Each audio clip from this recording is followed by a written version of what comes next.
ಎಲ್ಲರಿಗೂ ನಮಸ್ಕಾರ. ಇವತ್ತು ಒಂದು ರುಚಿಯಾದ ಪಾಯಸ ಮಾಡಿದ್ದೇನೆ. ಪಾಯಸ ತುಂಬಾ ರುಚಿಯಾಗಿ ಆಗಿದೆ. ಒಂದು ಸಾರಿ ನಾನು ತೋರಿಸಿದ ವಿಧಾನದಲ್ಲಿ ನೀವು ಒಮ್ಮೆ ಪಾಯಸ ಮಾಡಿ ನೋಡಿ. ಮತ್ತೆ ಮತ್ತೆ ಇದೇ ರೀತಿ ನೀವು ಪಾಯಸ ಮಾಡ್ಕೊಳ್ತೀರಿ, ಅಷ್ಟು ಚೆನ್ನಾಗಿ ಆಗ್ತದೆ. ಹಲಸಿನ ಹಣ್ಣಿನ ಸೀಸನಲ್ಲಿ ಒಮ್ಮೆ ಆದರೂ ಈ ಥರದ ಪಾಯಸ ಮಾಡಿ ನೋಡಿ. ಇದರ ರುಚಿ ನೀವು ಮರೆಯುವುದಿಲ್ಲ, ಅಷ್ಟು ಚೆನ್ನಾಗಿ ಆಗ್ತದೆ. ಮೊದಲಿಗೆ ಇಲ್ಲಿ ಹಲಸಿನ ಹಣ್ಣನ್ನು ತಗೊಳ್ಬೇಕು. ಹಲಸಿನ ಹಣ್ಣನ್ನು ಚೆನ್ನಾಗಿ ಕ್ಲೀನ್ ಮಾಡಿ ಸಣ್ಣಗೆ ಕಟ್ ಮಾಡಿ ತಗೊಳ್ಬೇಕು. ನಾನೀಗ ಕಟ್ ಮಾಡಿ ತಗೊಂಡಿದ್ದೇನೆ ನೋಡಿ. ಆದಷ್ಟು ನಾನು ಸಣ್ಣಗೆ ಕಟ್ ಮಾಡಿದ್ದೇನೆ. ಇದಕ್ಕಿಂತ ದೊಡ್ಡದು ಬೇಕಿದ್ರೂ ಕಟ್ ಮಾಡಿ ತಗೊಳ್ಬೋದು. ಈಗ ಇದಕ್ಕೆ ತೆಂಗಿನ ತುರಿಯನ್ನು ತಗೊಳ್ಬೇಕು. ನಾನಿಲ್ಲಿ ಎಳೆಯ ಬೊಂಡ ಇರ್ತದಲ್ಲ ಅದನ್ನು ತಗೊಂಡದ್ದು.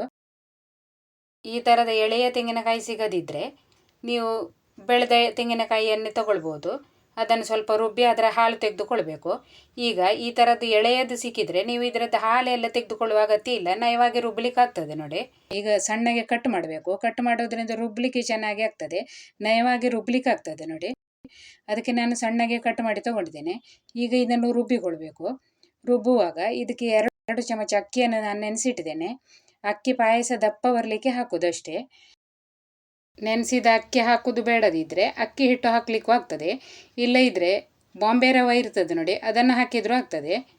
ಅದನ್ನೆಲ್ಲ ಹಾಕೋದಿದ್ರೆ ನೀವು ಅದನ್ನು ರುಬ್ಬಿಕೊಳ್ಳುವ ಅಗತ್ಯ ಇಲ್ಲ, ಪಾಯಸ ಕುದಿಯುತ್ತಿರುವಾಗ ಹಾಕ್ಲಿಕ್ಕೆ ಆಗ್ತದೆ. ಹಾಗೆ ಒಂದು 4 ಏಲಕ್ಕಿಯನ್ನು ಹಾಕೊಳ್ತಾ ಇದ್ದೇನೆ. ಏಲಕ್ಕಿಯನ್ನು ನಾನು ಸಿಪ್ಪೆ ಸಹಿತ ಹಾಕ್ಕೊಳ್ತಾ ಇದ್ದೇನೆ, ಚೆನ್ನಾಗಿ ಪರಿಮಳ ಬರ್ತದೆ. ನೀವು ಸಿಪ್ಪೆ ಬಿಡಿಸಿ ಒಳಗಿನ ಬೀಜ ಮಾತ್ರ ಹಾಕ್ಕೊಳ್ಬೋದು. ಈಗ ನೀರು ಹಾಕಿ ಇದನ್ನು ನಯವಾಗಿ ರುಬ್ಬಬೇಕು. ಎಷ್ಟು ನಯವಾಗಿ ರುಬ್ಬಿದೆ ನೋಡಿ, ಈ ಥರ ನಯವಾಗಿ ರುಬ್ಬಬೇಕು. ಈಗ ಇದಕ್ಕೆ ಬೇಕಾದಷ್ಟು ಬೆಲ್ಲವನ್ನು ಕರಗಿಸಿ ತಗೊಳ್ಬೇಕು. ಬೆಲ್ಲದಲ್ಲಿ ಕಸ ಇದ್ದರೆ ಮಾತ್ರ ಕರಗಿಸಿ ತಗೊಂಡ್ರೆ ಆಯಿತು. ಚೆನ್ನಾಗಿರುವ ಬೆಲ್ಲ ಆದರೆ ಕರಗಿಸಿಕೊಳ್ಳುವ ಅಗತ್ಯ ಇಲ್ಲ, ಪಾಕ ಎಲ್ಲ ಬರಿಸ್ಲಿಕ್ಕಿಲ್ಲ, ಕರಗಿಸಿಕೊಂಡ್ರೆ ಸಾಕು. ಈಗ ನಾನು ಕರಗಿಸಿ ತಂದಿದ್ದೇನೆ ನೋಡಿ. ಈಗ ಒಲೆ ಮೇಲೆ ಒಂದು ಪಾತ್ರೆ ಇಟ್ಟು ಅದರಲ್ಲಿ ತುಪ್ಪವನ್ನು ಹಾಕ್ಕೊಂಡಿದ್ದೇನೆ. ತುಪ್ಪ 4ರಿಂದ 5 ಚಮಚ ಹಾಕ್ಕೊಳ್ಬೇಕು. ಅದರಲ್ಲಿ ಈಗ ಗೋಡಂಬಿ ಮತ್ತು ದ್ರಾಕ್ಷಿಯನ್ನು ಹಾಕಿ ಹುರಿದುಕೊಳ್ಬೇಕು. ದ್ರಾಕ್ಷಿ ಮತ್ತು ಗೋಡಂಬಿ ಹುರಿದಾದ್ಮೇಲೆ ಅದನ್ನು ತೆಗೆದುಕೊಳ್ಬೇಕು.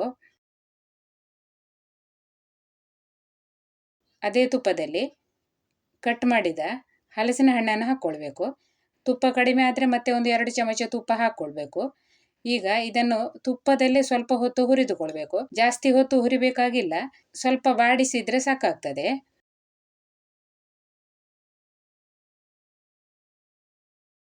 ನೋಡಿ, ಸ್ವಲ್ಪ ಹೊತ್ತು ಹುರಿದಾದ್ಮೇಲೆ ಇದರ ಕಲರ್ ಸ್ವಲ್ಪ ಚೇಂಜ್ ಆದಾಗ ನಿಮಗೆ ಕಾಣ್ತಿರ್ಬೋದು. ಈ ಥರ ಆಗಬೇಕು. ಈಗ ಇದು ಚೆನ್ನಾಗಿ ಬೆಂದಿದೆ ಕೂಡ. ಈಗ ಇದನ್ನು ಕೂಡ ತೆಗೆದುಕೊಳ್ಳುವ. ಈಗ ಅದೇ ಪಾತ್ರೆಯಲ್ಲಿ ರುಬ್ಬಿದ ತೆಂಗಿನಕಾಯಿಯನ್ನು ಹಾಕ್ಕೊಳ್ತಾ ಇದ್ದೇನೆ. ಹಾಗೆ ನೀರು ಹಾಕ್ಕೊಳ್ಬೇಕು. ಈಗ ಮಿಕ್ಸರಲ್ಲಿ ಕೂಡ ನೀರು ಹಾಕಿ ಸೇರಿಸಿಕೊಂಡಿದ್ದೇನೆ. ಈಗ ಉರಿಯನ್ನು ಮೀಡಿಯಂ ಫ್ಲೇಮಲ್ಲಿಟ್ಟು ಇದನ್ನು ಕೈಯಾಡಿಸ್ತಾ ಇರಬೇಕು. ಇದಕ್ಕೆ ಅಕ್ಕಿ ಹಾಕಿರೋದ್ರಿಂದ ಉಂಡೆ ಕಟ್ತದೆ, ಅದಕ್ಕಾಗಿ ಬಿಡದೆ ಕೈಯಾಡಿಸ್ತಾ ಇರಬೇಕು. ಈಗ ಇದು ದಪ್ಪ ಆಗ್ತಾ ಬಂತು ನೋಡಿ, ಈ ಥರ ದಪ್ಪ ಆಗಬೇಕು. ಚೆನ್ನಾಗಿ ಕುದಿದಿದೆ. ಈಗ ಇದಕ್ಕೆ ಬೆಲ್ಲದ ನೀರನ್ನು ಹಾಕ್ಕೊಳ್ಬೇಕು. ಈಗ ಕರಗಿಸಿದ ಬೆಲ್ಲವನ್ನು ನಾನು ಸ್ವಲ್ಪ ಗಾಳಿಸಿಕೊಂಡು ಸೇರಿಸ್ಕೊಳ್ತಾ ಇದ್ದೇನೆ. ಕಸ ಎಲ್ಲ ಇರ್ತದಲ್ಲ, ಅದಕ್ಕಾಗಿ ಗಾಳಿಸಿಕೊಂಡದ್ದು. ಈಗ ಇದನ್ನು ಚೆನ್ನಾಗಿ ಮಿಕ್ಸ್ ಮಾಡಬೇಕು. ಬೆಲ್ಲವನ್ನು ಹಾಕುವಾಗ ನೀವು ಹಲಸಿನ ಹಣ್ಣನ್ನು ಎಷ್ಟು ತಗೊಂಡಿದ್ದೀರಿ ಅದೇ ಅಳತೆಯಲ್ಲಿ ಬೆಲ್ಲವನ್ನು ಕೂಡ ತಗೊಂಡ್ರೆ ಆಯಿತು. ಈಗ ಇದನ್ನು ಚೆನ್ನಾಗಿ ಮಿಕ್ಸ್ ಮಾಡಿ ಚೆನ್ನಾಗಿ ಕುದಿಸಿಕೊಳ್ಬೇಕು. ಈಗ ಕುದಿಸುವಾಗ ಕೈಯಾಡಿಸ್ತಾ ಇರಬೇಕು ನೋಡಿ, ಈ ಥರ ದಪ್ಪ ಆಗ್ತಾ ಬರ್ತದೆ ನೋಡಿ. ಈಗ ಚೆನ್ನಾಗಿ ಪಾಯಸ ದಪ್ಪ ಆಗಿದೆ. ಈಗ ಇದಕ್ಕೆ ಹುರಿದ ಹಲಸಿನ ಹಣ್ಣನ್ನು ಹಾಕ್ಕೊಳ್ಬೇಕು. ತುಪ್ಪದಲ್ಲಿ ಹುರಿದುಕೊಂಡದ್ರಿಂದ ಪಾಯಸಕ್ಕೂ ಕೂಡ ಚೆನ್ನಾಗಿ ಪರಿಮಳ ಇರ್ತದೆ. ಈಗ ಚೆನ್ನಾಗಿ ಮಿಕ್ಸ್ ಮಾಡಿ 1ರಿಂದ 2 ನಿಮಿಷ ಇದನ್ನು ಕುದಿಸಿಕೊಂಡ್ರೆ ಸಾಕು. ಹಲಸಿನ ಹಣ್ಣನ್ನು ಮೊದಲೇ ನಾವು ಹುರಿದಿರುವುದರಿಂದ ಮತ್ತೆ ಇದನ್ನು ಜಾಸ್ತಿ ಹೊತ್ತು ಬೇಯಿಸುವ ಅಗತ್ಯ ಇಲ್ಲ. ಈಗ ಚೆನ್ನಾಗಿ ಕುದಿ ಬಂತು ನೋಡಿ. ಈಗ ಗ್ಯಾಸ್ ಆಫ್ ಮಾಡಿದರೆ ಆಯಿತು. ಕೊನೆಗೆ ಇದಕ್ಕೆ ನಾವು ಹುರಿದಿಟ್ಟ ದ್ರಾಕ್ಷಿ ಮತ್ತು ಗೋಡಂಬಿ ಹಾಕಿದರೆ ರುಚಿಯಾದ ಪಾಯಸ ರೆಡಿ ಆಗ್ತದೆ. ಹಲಸಿನ ಹಣ್ಣಿನ ಸೀಸನಲ್ಲಿ ಒಮ್ಮೆ ಆದರೂ ಈ ವಿಧಾನದಲ್ಲಿ ನೀವು ಪಾಯಸ ಮಾಡಿ ನೋಡಿ, ಬಹಳ ರುಚಿ ಇರ್ತದೆ. ನೀವು ಮಾಡಿ ನೋಡಿ. ಹಾಗೆ ವಿಡಿಯೋ ಇಷ್ಟ ಆದರೆ ಒಂದು ಲೈಕ್ ಮಾಡಿ, ನಿಮ್ಮ ಅನಿಸಿಕೆಯನ್ನು ಕಮೆಂಟಲ್ಲಿ ತಿಳಿಸಿ. ವಿಡಿಯೋ ನೋಡಿದ ಎಲ್ಲರಿಗೂ ಧನ್ಯವಾದಗಳು.